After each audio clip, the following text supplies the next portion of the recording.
Hey guys, super quick before I run off to take my girls to Girl Scouts, I wanted to come and kind of follow up and piggyback on what I've been talking about for the last 5 days. So if you haven't been watching, you missed it, but don't worry, tomorrow I've been uploading the videos to YouTube, so I'll have them all together and I will share tomorrow all the last 5 days so you can watch them.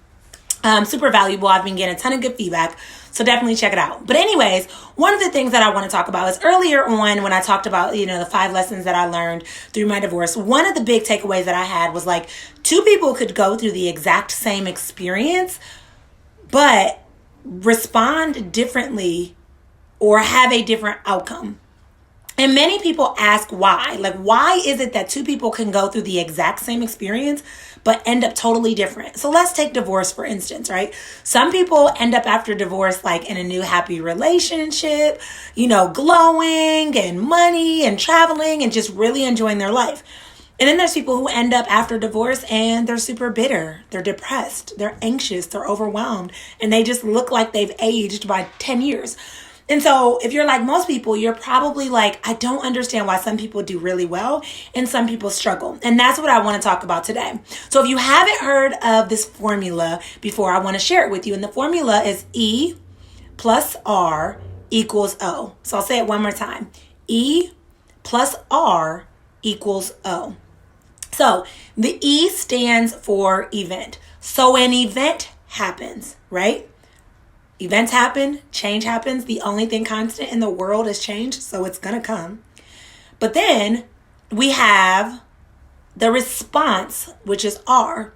When you add that response to the event, that determines the O, which is the outcome.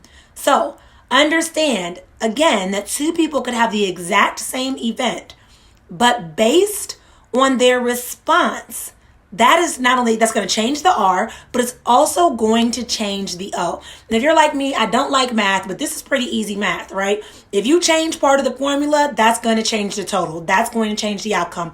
That's just something a kindergartner can figure out. But the reality is we have to determine the way we are responding to events that happen to us. When we respond in optimistic or positive ways, the outcome in turn is going to more likely be positive and optimistic. But in turn, when we respond in negative ways or bad ways, the outcome is actually going to be more negative. And so this is why it is so important that you're taking time to slow down and to ask yourself, how am I responding to this event that happened to me? And more importantly, based on my response, how is that going to help me or how is that going to hurt me?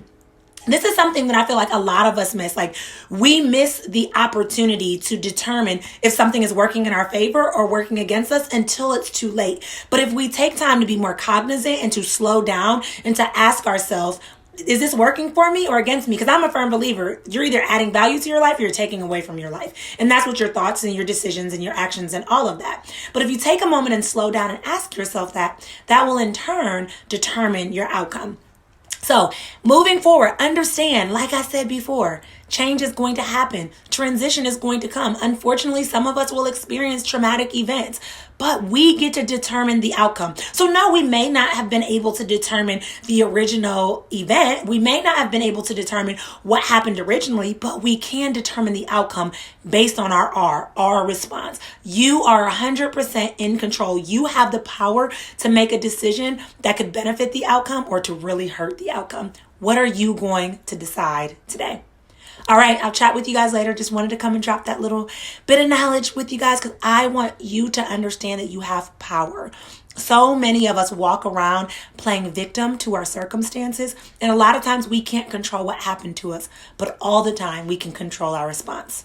I'll chat with you guys later. Bye. So I said bye too quick because there was a whole reason like why I even followed up with that. But anyways, one of the things that I like to do as a coach is I like to give value. I like to give information. Like, that's why I'm always on here doing lives and sharing things on my posts and responding to people's questions and DMing people because I like to give value. So that is a perfect example of like how I like to educate and inform people, because I think too many of us walk around kind of like ignorant to our own power, ignorant to our own ability to change certain situations or experiences in our life, because we play victim to it. We walk around, we want people to feel sorry for us, and we're like, oh, well, it's me, this poor thing happened to me, and now this is the outcome of my life.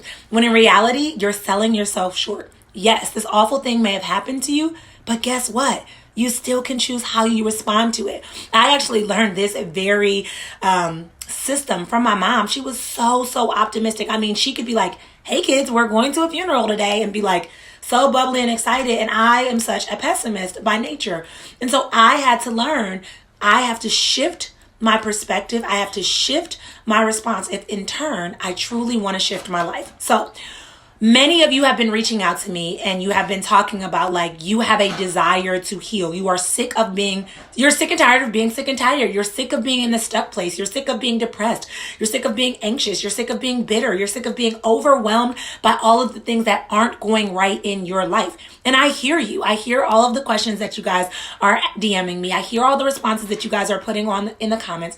And so I wanted to share that on March 17th, super excited, I'm going to be doing a class called Discover Yourself After Divorce. The class is totally free, and the premise of the class is to really help you to be able to find yourself, to help you to be able to step into your power, to help you to be able to acknowledge who you are and to be confident in that, and not allow the hurdles and the obstacles and life's craziness to knock you on your face, or to knock you down, or to make you feel you're less than, or to make you feel like you can't accomplish something.